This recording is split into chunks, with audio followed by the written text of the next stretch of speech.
जरा सोचिए, इस वक्त हर सेकंड में लगभग 3 टन ब्राजीलियाई मकई दुनिया के बाजारों की तरफ जाने वाले जहाजों में लादी जा रही है। जी हाँ, आपने सही सुना, हर सेकंड में 3 टन। अब एक पल रुकिए और अपने आसपास देखिए। सुबह की चाय के साथ जो दूध आपने पिया था, बहुत संभावना है कि वह उस गाय से आया हो जिसने ब्राजीलियाई मकई खाई थी। दोपहर के खाने में जो चिकन था, लगभग निश्चित रूप से उसका पालन पोषण इस देश के सुनहरे दाने से बने दाने से हुआ था। यहाँ तक कि सड़कों पर दौड़ने वाली कुछ गाड़ियों का ईंधन भी ब्राजील के विशाल मैदानों में उगाई गई मकई से बने इथेनॉल से बना हो सकता है। ब्राजील सिर्फ मकई का एक बड़ा उत्पादक नहीं है, यह इस अनाज में एक सच्ची वैश्विक शक्ति है। 2023 में देश ने एक ऐतिहासिक मील का पत्थर हासिल किया। इतिहास में दूसरी बार उसने संयुक्त राज्य अमेरिका को पीछे छोड़ा और दुनिया का सबसे बड़ा मकई निर्यातक बना। 5 महाद्वीपों के 7 से अधिक देशों में प्रभावशाली 55 मिलियन टन मकई भेजी। 22 मिलियन हेक्टेयर के बोए गए क्षेत्र के साथ, जो पूरे साओ पाउलो राज्य के बराबर है, और 130 मिलियन टन के वार्षिक उत्पादन के साथ ब्राजीलियाई मकई न केवल देश को खिलाती है, बल्कि दुनिया भर के अरबों लोगों को भी खिलाती है। दक्षिण के पारिवारिक खेतों से लेकर मध्य पश्चिम के मेगा फार्मों तक, एक मौन क्रांति ने ब्राजील को इस आवश्यक अनाज का विश्व का तीसरा सबसे बड़ा उत्पादक बना दिया है। आज हम ब्राजीलियाई मकई की प्रभावशाली यात्रा में गहराई से जाएंगे। उष्णकटिबंधीय मिट्टी में बोए गए आनुवंशिक रूप से बेहतर बीज से लेकर बंदरगाहों से निकलने वाले अनाज पोत तक, जो दुनिया के लिए आशा और जीविका लेकर जाते हैं। यह नवाचार, प्रौद्योगिकी और बहुत मानवीय श्रम की कहानी है जो ब्राजील को वैश्विक खाद्य प्रणाली के केंद्र में रखती है। आइए इस असाधारण फसल के वैश्विक आयाम को समझकर शुरुआत करते हैं। 2024 में विश्व मकई उत्पादन 1.22 बिलियन टन तक पहुंचना चाहिए। इतना प्रभावशाली आंकड़ा कि यह ग्रह के हर व्यक्ति के लिए 150 किलो से अधिक मकई का प्रतिनिधित्व करता है। और यह ब्रह्मांड कैसे संगठित है? संयुक्त राज्य अमेरिका सबसे बड़ा विश्व उत्पादक बना हुआ है। प्रतिवर्ष लगभग 390 मिलियन टन की फसल काटता है। कुल वैश्विक उत्पादन का लगभग 1/3। चीन 295 मिलियन टन के साथ दूसरे स्थान पर है। लेकिन यहाँ एक दिलचस्प बात है, व्यावहारिक रूप से सारी चीनी मकई अपने 1.4 बिलियन लोगों की आबादी को खिलाने के लिए देश में ही रह जाती है। यहीं पर ब्राजील मुख्य किरदार के रूप में दाखिल होता है। 130 मिलियन टन के वार्षिक उत्पादन के साथ ब्राजील उत्पादन में विश्व में तीसरे स्थान पर है।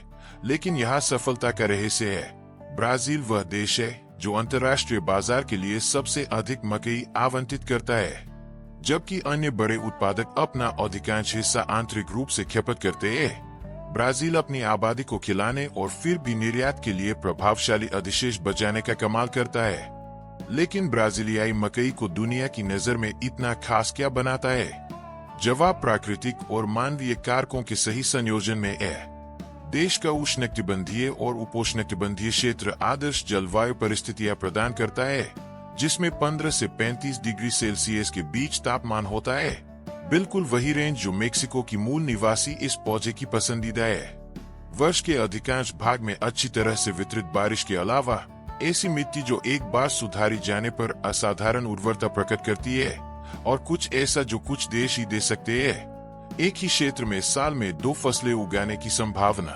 तथाकथित सफ्रिनिया सोयाबीन की फसल के बाद मकई की खेती आज हमारे कुल राष्ट्रीय उत्पादन का 75% से अधिक प्रतिनिधित्व करती है, जबकि अन्य देश साल में केवल एक फसल तक सीमित रहते हैं। ब्राजीलियाई उत्पादक उष्णकटिबंधीय जलवायु का फायदा उठाकर हर खेती किए गए हेक्टेयर की अधिकतम क्षमता निकालते हैं, और आंकड़े बढ़ती दक्षता को साबित करते हैं। केवल 2 दशकों में ब्राजीलियाई औसत उत्पादकता 3.5 से बढ़कर 5.7 टन प्रति हेक्टेयर हो गई है। इसका मतलब है कि आज ब्राजील 21वीं सदी की शुरुआत की तुलना में उसी क्षेत्र में 7% अधिक मकई पैदा करता है। एक सच्ची तकनीकी छलांग जो ब्राजीलियाई कृषि व्यवसाय को दुनिया के सबसे उन्नत में से एक बनाती है। अब आइए उस आकर्षक यात्रा का अनुसरण करते हैं जो एक छोने से बीज को सुनहरे दानों के टन में बदल देती है। और ब्राजील में यह कहानी आपकी कल्पना से कहीं पहले शुरू होती है। यह उन प्रयोगशालाओं में शुरू होती है जहां हाइब्रिड बीज विकसित किए जाते हैं जिन्होंने कृषि में क्रांति ला दी है। हमारे दादा दादी जो पारंपरिक किस्में बोते थे, उनसे अलग आधुनिक हाइब्रिड बीज विज्ञान के वास्तविक चमत्कार है। विभिन्न पैतृक वंशों के बीज नियंत्रित संकरण का परिणाम ये सरल हाइब्रिड वैज्ञानिकों द्वारा हाइब्रिड शक्ति कहलाने वाली विशेषता प्रस्तुत करते हैं। एक ऐसी विशेषता जो पहली पीढ़ी को अपने पूर्वजों से कहीं अधिक उत्पादक और प्रतिरोधी बनाती है। यह एक आकर्षक प्रक्रिया है। पादप प्रजनन विभिन्न पौधों की सर्वोत्तम विशेषताओं का चयन करते हैं। एक से बीमारी प्रतिरोध, दूसरे से सूखा सहनशीलता, तीसरे से उच्च उत्पादकता, और उन्हें एक ही बीज में मिलाते हैं। परिणाम ऐसे हाइब्रिड होते हैं जो पारंपरिक किस्मों से 40% तक अधिक उत्पादन करने में सक्षम होते हैं, लेकिन एक विशेषता के साथ वे अपनी पूरी क्षमता केवल पहली पीढ़ी में ही व्यक्त करते हैं। इसलिए ब्राजीलियाई उत्पादक हर रोपण में अपने बीज नवीनीकृत करते हैं, अधिकतम उत्पादन सुनिश्चित करने के लिए अत्याधुनिक तकनीक में निवेश करते हैं। लेकिन तकनीकी क्रांति बीजों पर नहीं रुकती। प्रत्यक्ष बुवाई प्रणाली, जिसे ब्राजील के 85% से अधिक मकई उत्पादकों द्वारा अपनाया गया है, प्रतिमान में एक पूर्ण बदलाव का प्रतिनिधित्व करती है। एक ऐसे खेत की कल्पना करें जिसे पारंपरिक तरीके से फिर कभी नहीं जोता जाता। मिट्टी को पलटने के बजाय आधुनिक सीडर प्लांटर केवल छोटी खांचे खोलते हैं जहां वे बीज और उर्वरक जमा करते हैं। पिछली फसल के सभी भूसे को जमीन को ढकते हुए रखते हैं। यह विधि, जो सरल लग सकती है, असाधारण लाभ लाती है। सतह पर भूसा एक प्राकृतिक कंबल का काम करता है, मिट्टी की नमी को संरक्षित करता है और इसे क्षरण से बचाता है। वनस्पति अवशेष धीरे धीरे विकसित होते हैं, मिट्टी को कार्बनिक पदार्थों से समृद्ध करते हैं और लाभकारी सूक्ष्म जीवों के लिए एक आदर्श वातावरण बनाते हैं। यह व्यावहारिक रूप से टिकाऊ कृषि है, जहां उत्पादकता और पर्यावरण संरक्षण एक साथ चलते हैं। और आधुनिक मशीनों की सटीकता के बारे में क्या कहा जाए। आज के ब्राजीलियाई सीडर सच्चे पहियों पर कंप्यूटर है, जीपीएस सिस्टम से लैस।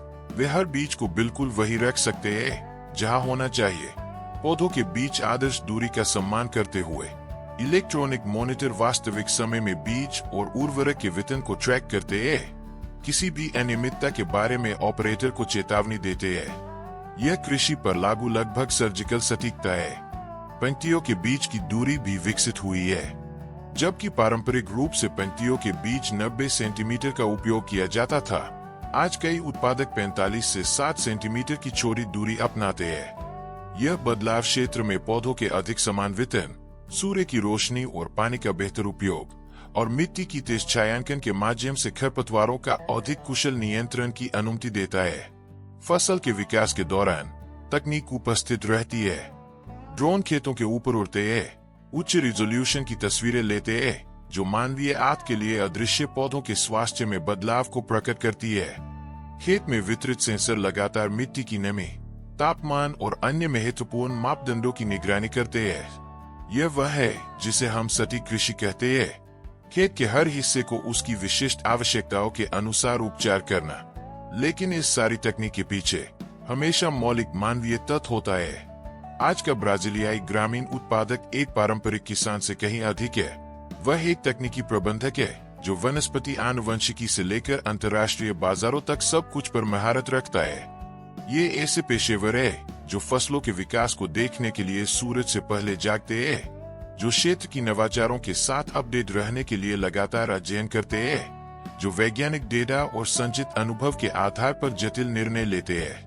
और हम उन श्रमिकों को नहीं भूल सकते जो यह सब संभव बनाते हैं।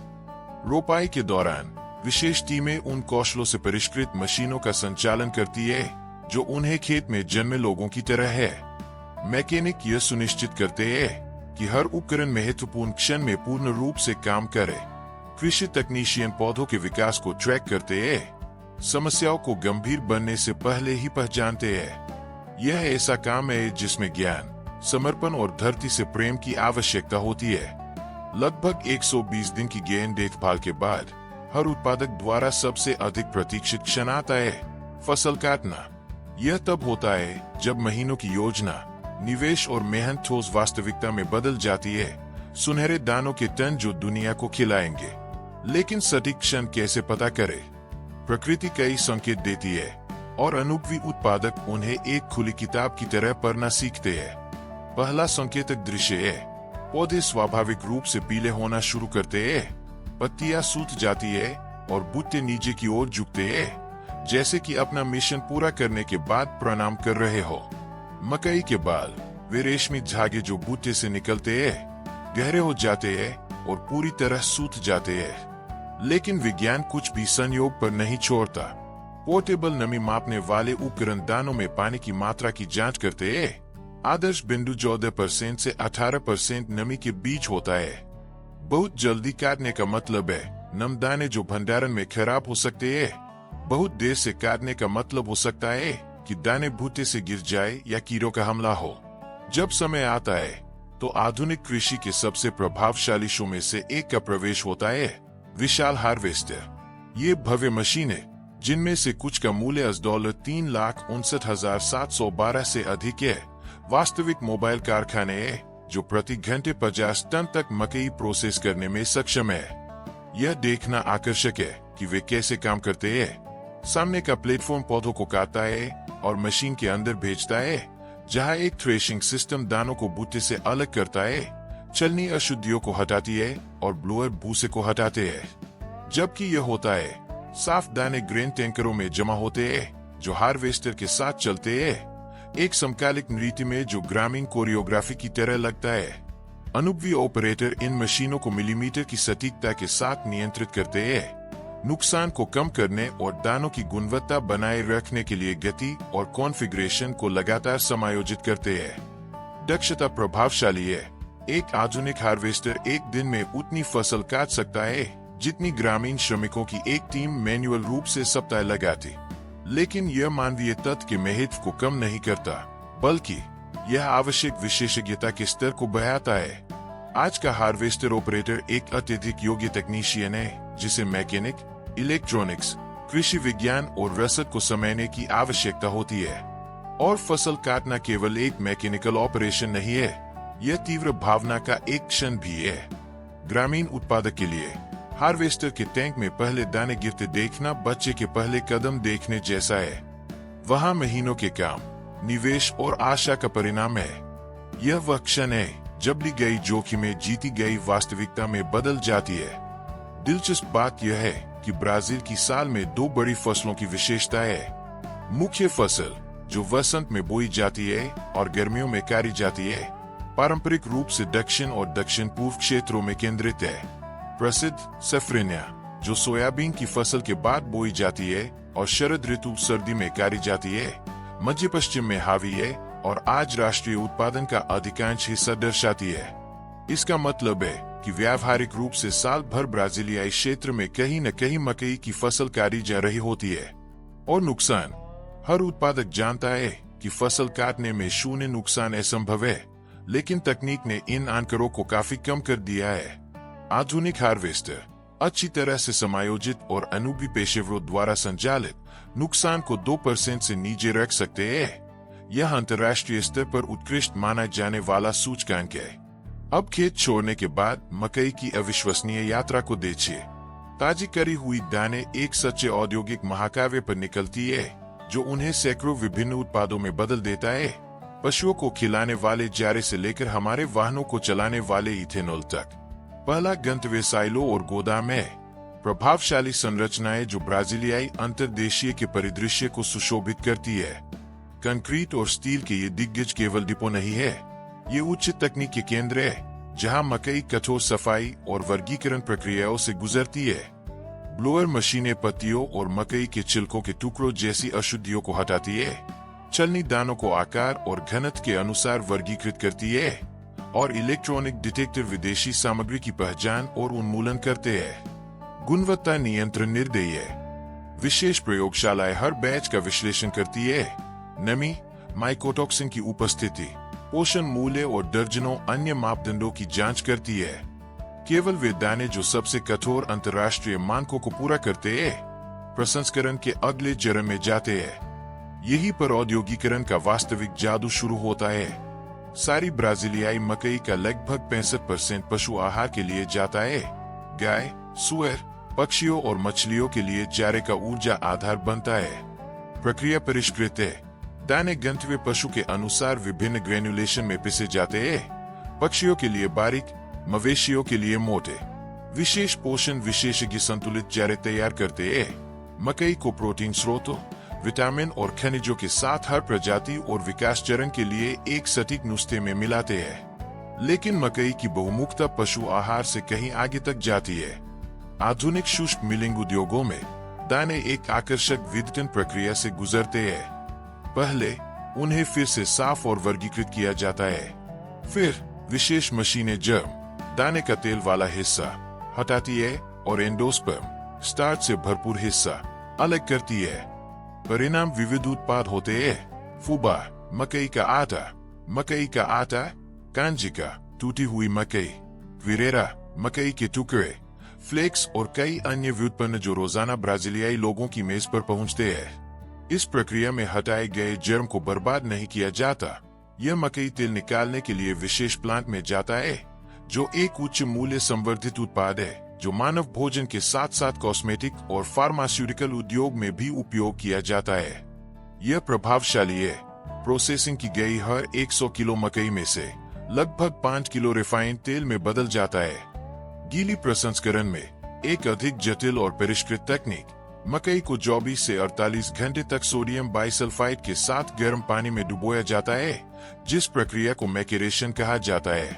यह चरण दानों को नरम करता है और उनके घटकों को अलग करने की सुविधा देता है। फिर विशेष मशीनें जर्म, फाइबर, ग्लूटेन और स्टार्च को अलग धाराओं में अलग करती है। इस प्रक्रिया से निकाले गए स्टार्च एक अरबों के उद्योग का आधार है।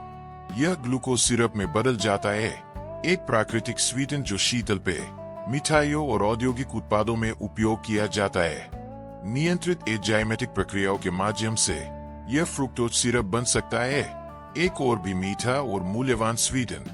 विशेष उपचार खाद्य, फार्मास्यूटिकल, कपड़ा और कागज उद्योग के लिए विशिष्ट गुणों के साथ संशोधित स्टार्च का उत्पादन करते हैं। और हम सबसे आधुनिक और आशाजनक अनुप्रयोगों में से एक को नहीं भूल सकते, इथेनॉल का उत्पादन। विशेष प्लांट, जिनमें से कई रणनीतिक रूप से उत्पादक क्षेत्रों के पास मध्य पश्चिम में स्थित है, सालाना लाखों टन मकई प्रोसेस करते हैं। प्रक्रिया गन्ने के समान है। मकई का स्टार्च किण्वन योग्य शुगर में बदला जाता है, जो फिर विशेष खमीर की क्रिया से अल्कोहल में बदल जाता है। परिणाम एक स्वच्छ और नवीकरणीय बायोफ्यूल है, जो जीवाश्म ईंधन पर हमारी निर्भरता कम करने में योगदान देता है। और सबसे अच्छी बात, इस प्रक्रिया के उप उत्पाद बर्बाद नहीं होते। DDG, डिस्टिली ड्राइड ग्रेन्स, पशु आहार के लिए एक मूल्यवान प्रोटीन केंद्रित है, जो कच्चे माल के पूर्ण उपयोग का एक टिकाऊ चक्र बंद करता है। इस प्रसंस्करण के हर चरण में सैकड़ों विशेष कर्मचारी शामिल होते हैं। मशीन ऑपरेटर, गुणवत्ता तकनीशियन, प्रोसेस इंजीनियर, प्रयोगशाला कर्मचारी और कई अन्य पेशेवर जो यह सुनिश्चित करते हैं कि मकई का हर दाना अधिकतम उपयोग हो। यह एक परिष्कृत औद्योगिक श्रृंखला है जो पूरे राष्ट्रीय क्षेत्र में प्रत्यक्ष और अप्रत्यक्ष रोजगार पैदा करती है। अब एक आश्चर्यजनक खोज के लिए तैयार हो जाइए। मकई हमारे दैनिक जीवन के कहीं अधिक पहलुओं में मौजूद है जितना आप कल्पना कर सकते हैं।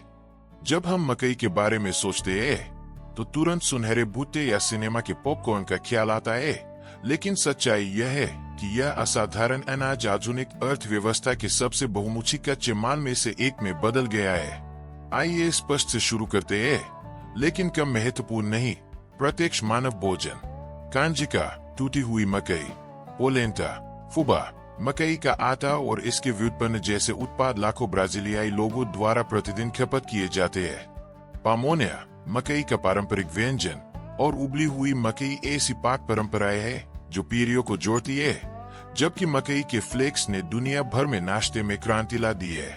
लेकिन ये कुल खपत का केवल 5% दर्शाते हैं। एक बहुत व्यापक ब्रह्मांड के हिमशिखर का सिरा। ब्राजीलियाई मकई का सबसे बड़ा हिस्सा, उत्पादन का प्रभावशाली 65%, हमारी मेजों तक एक अप्रत्यक्ष रास्ता अपनाता है, पशु आहार के माध्यम से। हम जो हर किलो गोमांस खाते हैं, वह मवेशियों के भोजन में उपयोग किए गए लगभग 7 किलो मकई का प्रतिनिधित्व करता है। 2 किलो के एक चिकन ने अपने पालन के दौरान लगभग 3.5 किलो मकई खाई थी। यहाँ तक कि एक्वाकल्चर मछली, जो ब्राजील में तेजी से बढ़ते क्षेत्र की है, भी मकई आधारित आहार पर निर्भर करती है। यह एक खाद्य श्रृंखला है जहां मकई मौलिक करी है जो उच्च गुणवत्ता के वनस्पति प्रोटीन को पशु प्रोटीन में बदलती है। लेकिन मकई की बहुमुखता भोजन से कहीं आगे तक जाती है। खाद्य उद्योग में इसके व्युत्पन्न व्यावहारिक रूप से हर औद्योगिक उत्पाद में मौजूद होते हैं जो हम खाते हैं। मकई सिर्फ शीतल पेय, जूस और मिठाइयों को मीठा बनाता है। स्टार्च, सॉस, सूप और डेयरी उत्पादों में गहरेपन का काम करता है। डेक्सट्रोज स्पोर्ट्स ड्रिंक्स को ऊर्जा देता है। सुपरमार्केट में जाना और मकई के किसी व्युत्पन्न वाले उत्पाद न मिलना लगभग असंभव है। फार्मास्यूटिकल उद्योग ने भी मकई में एक मूल्यवान सहयोगी खोजा है। स्टार्च गोलियों और कैप्सूल के निर्माण में एक्सिपिएंट के रूप में काम करता है। डेक्सट्रोज फिजियोलॉजिकल सेरम के उत्पादन में मौलिक है। यहाँ तक कि एंटीबायोटिक्स भी मकई के औद्योगिकरण के उप उत्पादों को लाभकारी बैक्टीरिया के लिए कल्चर मीडियम के रूप में उपयोग करके बनाए जा सकते हैं। और कपड़ा उद्योग के बारे में क्या? मकई स्टार्च कपड़ों की फिनिशिंग में उपयोग किया जाता है।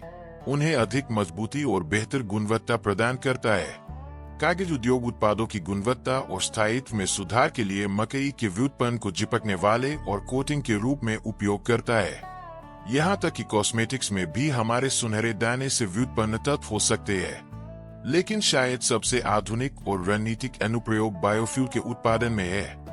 मकई इथेनॉल एक मौन लेकिन शक्तिशाली ऊर्जा क्रांति का प्रतिनिधित्व करता है।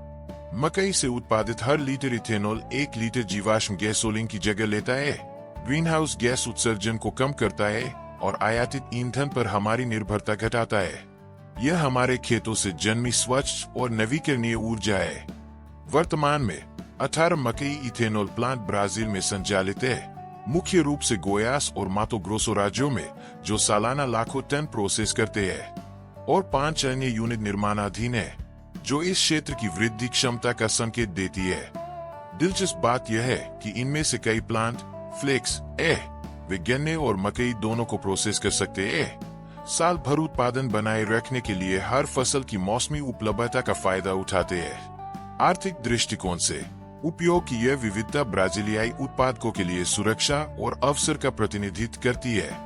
जब निर्यात के लिए मकई की कीमत कम होती है तो चारा उद्योग की आंतरिक मांग मूल्यों को बनाए रखती है। जब मांस बाजार में दबाव होता है तो बायोफ्यूल उद्योग एक विकल्प प्रदान करता है। यह कई बाजारों की एक प्रणाली है जो पूरी उत्पादन श्रृंखला को स्थिरता प्रदान करती है। आंकड़े प्रभावशाली है। मकई की श्रृंखला सालाना ब्राजीलियाई अर्थव्यवस्था में 100 बिलियन रियाल से अधिक का योगदान देती है, लगभग 2 मिलियन प्रत्यक्ष और अप्रत्यक्ष रोजगार पैदा करती है और राष्ट्रीय व्यापार संतुलन अधिशेष में निर्णायक योगदान देती है।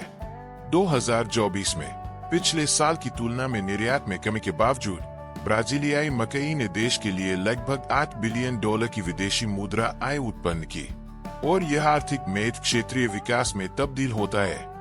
वे क्षेत्र जो पहले कृषि सीमांत माने जाते थे आज समृद्ध कृषि व्यवसाय केंद्र है, जिनमें आधुनिक शहर, विश्वविद्यालय, अनुसंधान केंद्र और जीवन की गुणवत्ता है जो देश भर से प्रतिभाओं को आकर्षित करती है।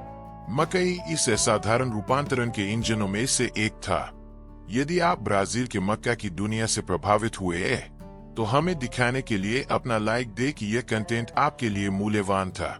यह हमें प्रेरित करता है कि हम आपकी थाली तक पहुंचने वाले भोजन के पीछे छुपे रहस्यों की खोज और खुलासा करते रहें। ब्राजील के खेतों में हमारे आने वाले साहसिक कार्यों को न चूकने के लिए चैनल को सब्सक्राइब करें। हमारे पास आपके लिए अविश्वसनीय कहानियां आरक्षित है। और कमेंट्स में बताना न भूले कि आप कौन से कृषि उत्पाद को अगली वीडियो में देखना चाहते हैं।